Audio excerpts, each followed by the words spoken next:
નમસ્કાર HX24 news ગુજરાતીમાં આપનું હાર્દિક સ્વાગત છે। દરરોજના બ્રેકિંગ સમાચાર જોવા માટે અમારી ચેનલ લાઇક, કમેન્ટ, શેર અને સબસ્ક્રાઇબ કરો। ચાલો જોઈએ આજના તાજા બ્રેકિંગ સમાચાર। વિશ્વ હિન્દુ પરિષદ દ્વારા પાર્ટી સેવા સદન ખાતે મામલતદાર હરેશ અમીનને ગાય માતાને રાષ્ટ્રીય દરજ્જો આપવામાં આવે તે બદલ આવેદનપત્ર આપવામાં આવ્યું। આજરોજ પાટડી ખાતે ગૌ સન્માન આહવાન અભિયાન અંતર્ગત આજે સવારે 10 વાગ્યે પાર્ટી મામલતદારશ્રીને વિશ્વ હિન્દુ પરિષદ દ્વારા આવેદનપત્ર આપવામાં આવ્યું હતું।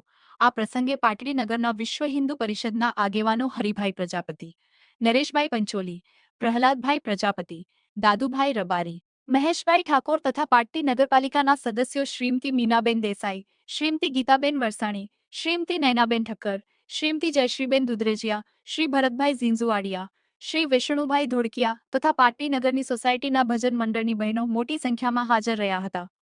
SX24 ન્યૂઝ ગુજરાતી સાથે મિનહાજ મલિક, સુરેન્દ્રનગર। મારું નામ નરેશભાઈ કેશવભાઈ પંચોલી। હું વિશ્વ હિન્દુ પરિષદ પાટડી પ્રખંડની અંદર વિવિધ જવાબદારીઓ નિભાવતો અત્યારે હાલ રાષ્ટ્રીય સ્વયંસેવક સંઘમાં ચોટીલા વાનપ્રસ્થી વિસ્તાર તરીકેની મારી જવાબદારી છે। વિશ્વ હિન્દુ પરિષદમાં અમે પણ જિલ્લા સહમંત્રી જેવા હોદ્દાઓમાં દાયિત્વ નિભાવેલું છે।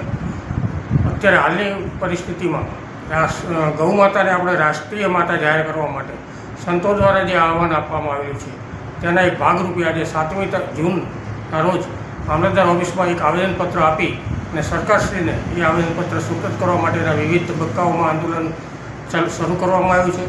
જેમાં સંતો દ્વારા પ્રથમ મામલતદારશ્રીને, પછી હવે પ્રાંત ઓફિસર, કલેક્ટર સાહેબ, પછી રાષ્ટ્રપતિશ્રી, આ બધાને આવેદનપત્ર આપીને ગૌ માતાને એક રાષ્ટ્રીય માતા જાહેર કરે તે માટેનું એક આંદોલન અત્યારે ચાલી રહ્યું છે સંતોના માર્ગદર્શન હેઠળ।